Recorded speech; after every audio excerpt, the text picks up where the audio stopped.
Setiap kebaikan-kebaikan kita lakukan itu manfaatnya balik ke kita. Jadi Allah Subhanahu wa taala tidak butuh dengan ibadah kita. Akan tapi sebenarnya kita yang butuh dengan ibadah tadi agar kita bisa mendapatkan kebaikan dari Allah Subhanahu wa taala.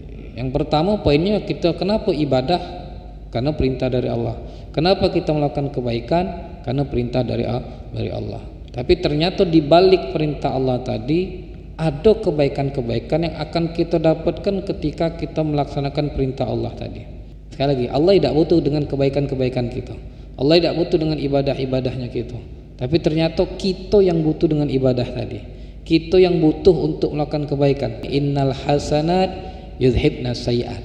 Kata Allah, sesungguhnya hasanat, setiap kebaikan-kebaikan yang kita lakukan, yudhibna sayyi'at, bisa menghapuskan kesalahan-kesalahan, perbuatan-perbuatan buruk yang pernah kita lakukan.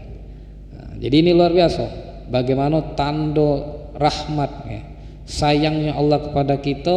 Kita diberikan perintah-perintah oleh Allah, kita mendapatkan kewajiban-kewajiban harus kita laksanakan dari Allah. Ternyata salah satu hikmahnya yuzhibna sayyi'at, itu bisa menghapuskan kesalahan-kesalahan yang pernah kita lakukan. Maka dalam hadis Rasulullah mengatakan wa'asbi sayyatal hasanata tamhuha, dan ikutilah, susulilah keburukan dengan kebaikan.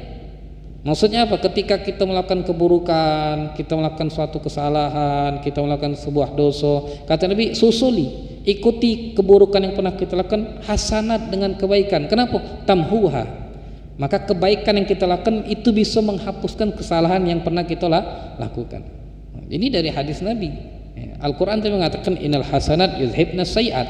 Jadi ternyata setiap amal baik yang kita lakukan manfaatnya selain dapat pahala pasti. Kalau kita mengerjakan lillah karena Allah, kita mengerjakan hanya mengharapkan pahala dari Allah, pasti dapat pahala. Selain itu juga bonusnya, ganjaran lainnya apa? Penghapus daripada kesalahan.